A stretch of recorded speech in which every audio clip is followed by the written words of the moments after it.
Good morning, class. I once again welcome you all. Today I am going to talk about our second poem, that is An Elementary School Classroom in a Slum by Stephen Spender. Today we'll discuss about the poet and explanation of the poem. Now about the poet. Stephen Spender was born in the year 1909 in England. He was a poet, novelist, and essayist. His major stream of work is based on social justice and class struggle. Now, this poem, An Elementary School Classroom in a Slum, was a part of the book The God That Failed, which was published in the year 1949. This is a lyrical poem. Lyrical poem means a formal type of poem which expresses personal emotions. It is about young children living in slum area and about their unpleasant lives. He lays importance on education and the significance of the teacher in the lives of children. Now we'll come to explanation of the poem.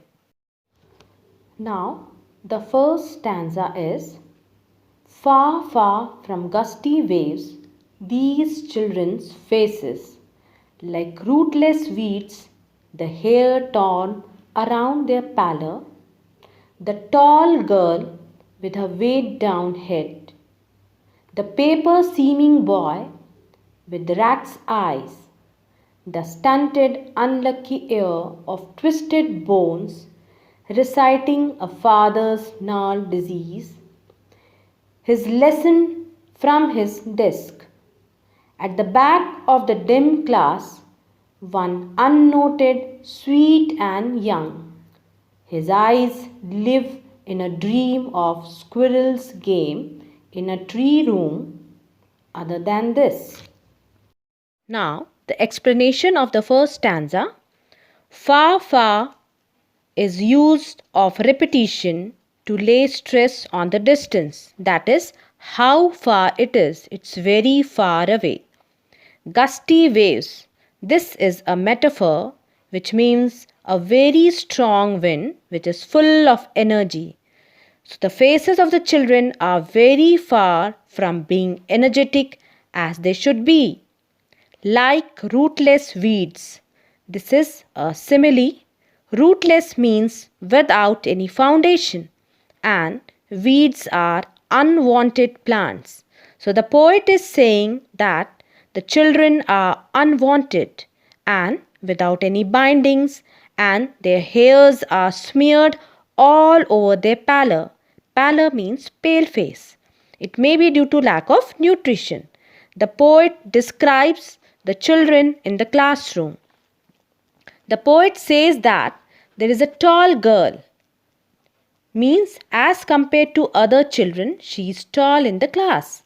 She could be older for the class in which she is studying.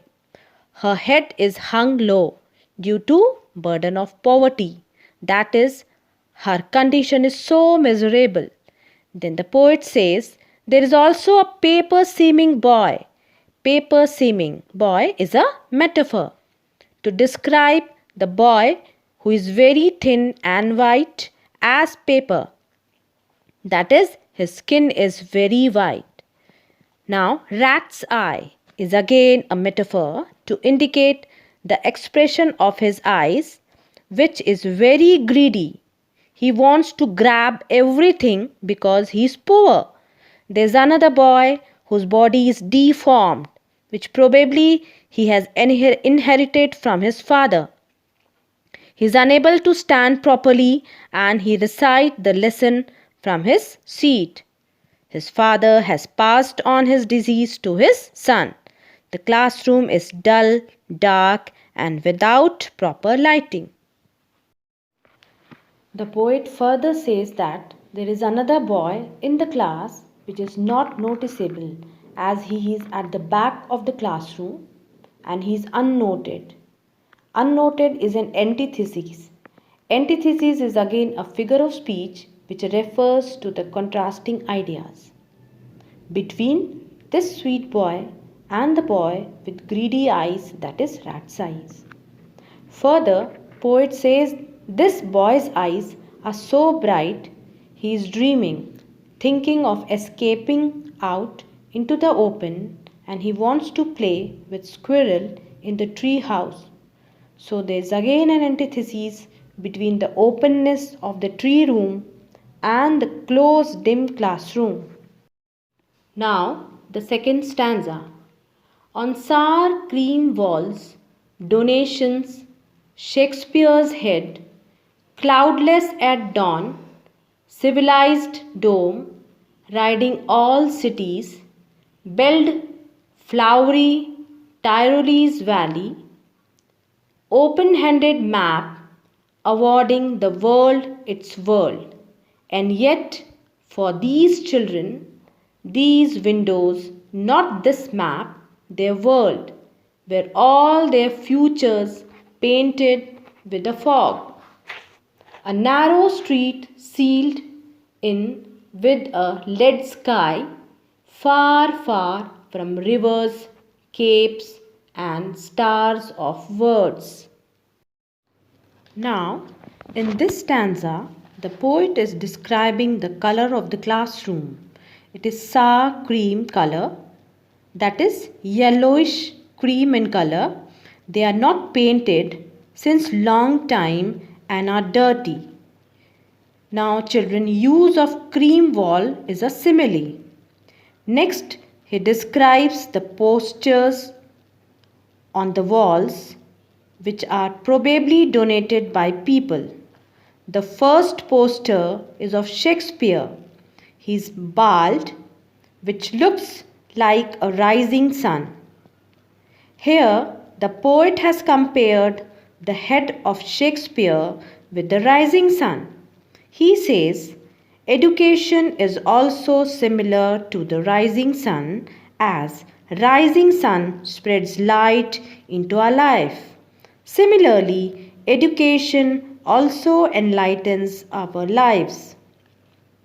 Shakespeare is considered to be the symbol of culture, education, and intelligence all over the world.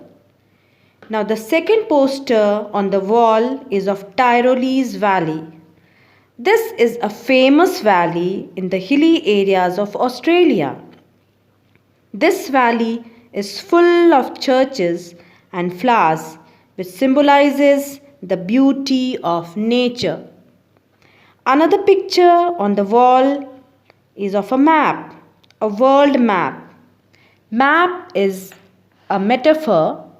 A map gives away knowledge to anyone who looks at it. It means map signifies knowledge.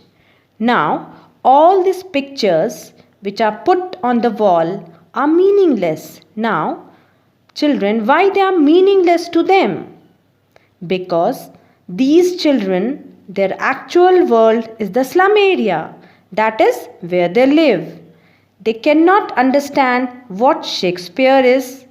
They cannot visualize the beautiful Tyrolese Valley, and they don't know what a map is because they have never gone beyond this slum area. So all these pictures are meaningless to them. Their future is dim. It is like a narrow street which is limited. A narrow street is a metaphor for their future which is limited. Sealed with lead sky, which is again a metaphor. It indicates sealed with a grey colored sky. The children of the slum area have a dark future as their options are limited. Further, the poets say far, far, which is again a repetition. Far, far means very far. So, he says these children are very far away from the seaside. They are very far away from happiness. Then he says the stars. Here, stars means as the stars are shining brightly in the dark sky, similarly, the light of knowledge can brighten the future of these children. But he says that the children are very far away. Now, the third stanza. Surely Shakespeare is wicked, the map a bad example, with ships and sun and love tempting them to steal for lives that slyly turn in their crammed holes.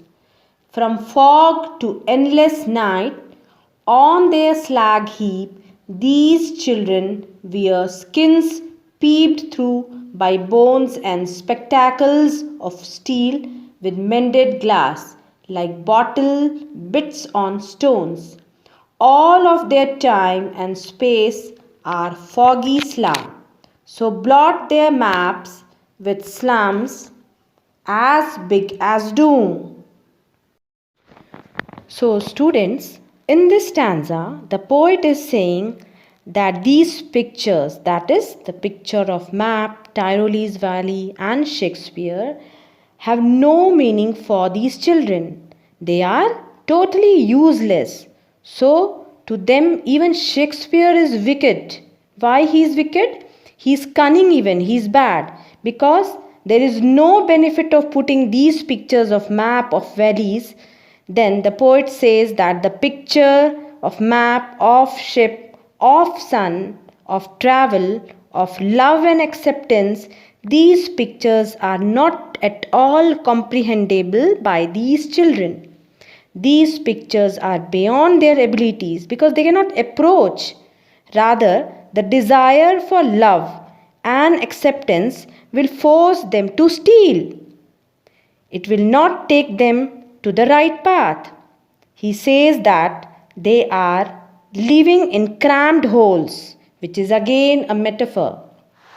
Crammed hole means they are living in a small area, small homes, very small, and they are overfilled by too many people living in a small home, but they have adapted themselves in this small space. Further, the poet says, from fog till endless night, from fog, FF, that is alliteration, till endless night. Endless night is metaphor, that is from day till endless night, indicates never ending night. These children are so skinny that their clothes look like a thin skin on them. So this is probably due to lack of nutrition. Further, he says that they wear spectacles which are made of steel. These spectacles are of inferior quality. They are very heavy. This shows that even their outlook on life is hard as steel. This is again a metaphor. He says, like bottle bits on stones, which is a simile. He is trying to describe the lenses of the spectacles. These lenses have been repaired just like bits of glass. So, he says that their dreams have also been broken by the harsh reality of their lives. Then he says, all of their time and space are foggy slums. This is again a metaphor to show that their life is dark, dirty, and hopeless. The chances of escaping have been further reducing as the government have made a bigger slum, so they cannot escape out of these slums. The school and government making these slums is the cause for these people to live in them. Now, the last stanza. Unless governor, inspector, visitor, this map becomes their window, and these windows that shut upon their lives like catacombs. Break, oh, break open, till they break the town, and show the children to green fields and make their world run azure on gold sands, and let their tongues run naked into books. The white and green leaves open, history theirs whose language is the sun. The poet wants to convey a very good message through this stanza. He is urging the government, the public, the people who visit these slums to make these maps a reality for these children and to make them visit these places, to take them outside the slum so that they can also know what the real world is. So, this is the duty of all these people to make the children realize what is outside these slums. He wants that the window of the classrooms which shows them the slums should be broken because the windows have restricted their opportunities as they cannot move out of the slum.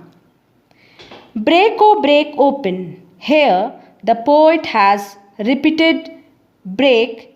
He has used alliteration with the alphabet O to show the urgency. That is, it's very, very urgent to help them escape and achieve their dreams. They should be taken to the open green field rather than the dim slum. Azure is deep blue sky, which is used as antithesis to compare deep blue sky to the foggy lead sky where they live.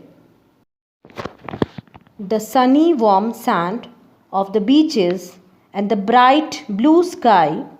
So, this is a very bright picture which the poet is giving, which is an opposite of the dark picture of the slum which he had portrayed till now.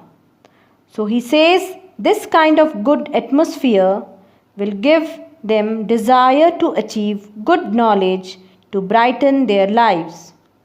That is, when they want the knowledge, then only it should be given, otherwise, it will be useless.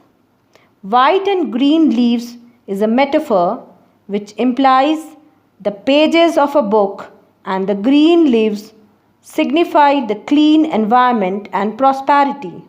He says that the books and the open atmosphere will bring change in their lives. And then finally, the poet has used a very powerful last line that only people, those who make history, are ones who speak, feel, and enjoy the sun. So, sun here signifies brightness and openness. So, this completes your poem. I hope you all have understood. Thank you.